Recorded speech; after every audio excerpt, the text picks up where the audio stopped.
Hi అండి. మీ పేరు? నా పేరు జయరామ్. జయరామ్ గారు, ఇప్పుడు రీసెంట్గా మనకి ఏపీలో ఎలక్షన్స్ జరిగాయి కదా, రిజల్ట్ తర్వాత ఎవరు విన్ అవుతారు అనుకుంటున్నారు? వైసీపీ పార్టీ జగన్మోహన్ రెడ్డి గారు వస్తారని మా నమ్మకం. అంటే చాలా మంది యువత ఇప్పుడు ఎక్కువ వైపు కూటమి వైపు ఎక్కువ మగ్గు చూపుతున్నారు కదా, దానివల్ల కూటమి గెలిచే అవకాశాలు ఉన్నాయి అంటున్నారు. కూటమి వైపు వెళ్ళటానికి కారణాలేమో మాకు తెలియదు. కాకపోతే అటు కూడా అంటున్నారు. కాకపోతే వైసీపీ జగన్మోహన్ రెడ్డి ప్రవేశపెట్టిన పథకాలు కానీ వాటి వల్ల కానీ 50% లేడీస్ అంతా వైసీపీకి వెళ్ళే ఉన్నారు. అంటే వైసీపీలో ఇచ్చిన సంక్షేమ పథకాలు అందరికీ అందలేవో, పీజీ విద్యార్థులకు విద్యా విధానం అనేది అందక కొంతమంది చదువు కూడా ఆపేయడం జరిగింది అంటున్నారు. అవన్నీ రూమర్స్ అండి, అవన్నీ రూమర్స్. అంటే ఇప్పుడు మనం చూసుకున్నట్టయితే అసలుకే మన రాష్ట్రానికి రెవెన్యూ అనేది చాలా తక్కువ ఉందండి. సో ఆ విధంగా తక్కువగా ఉన్నప్పుడు ఇలాంటి హామీలు, కొత్త ఉచిత పథకాలు ఇస్తే ప్రజలకు సోమరిపోతనమే అలవాటు అవుతుంది కదా.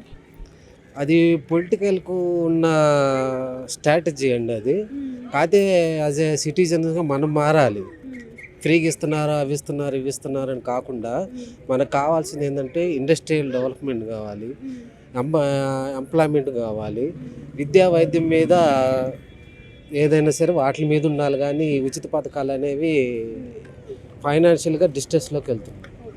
అంటే ఇప్పుడు కూటమిలో చూసుకున్నట్టయితే చంద్రబాబు నాయుడు ఆల్రెడీ చాలా ఎక్స్పీరియన్స్డ్ పర్సన్ అండ్ ఇంకొకటి విజన్ ఉన్న పర్సన్ అంటున్నారు. అంత విజన్ ఉన్న పర్సన్ డెవలప్మెంట్ తొందరగా చేయగలుగుతారు కదా. ఒకసారి ఛాన్స్ ఇస్తే కదా తెలిసింది. లాస్ట్ టైం ఇచ్చాము, ఛాన్స్ ఇచ్చాము. ఏం డెవలప్మెంట్ చేశారనేది ఆయనకే తెలియాలి, ప్రజలకే తెలియాలి. ఇప్పుడు జగన్కి ఇచ్చిన పదవిలో కూడా ఆయన ఇంతవరకు డెవలప్మెంట్ ఏమీ చేయలేకపోయారు కదా.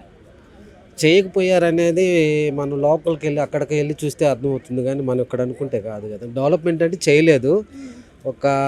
కొన్ని విషయాలు ఈ పథకాల మీద ఆయన కాన్సన్ట్రేషన్ చేసి చాలా విషయాలు కొంచెం దూరంగా ఉన్నాడు. దానివల్ల ఆయన కూడా పంపిస్తారనేది రేపు 14కి తెలుస్తుంది. అది థ్యాంక్ యూ అండి.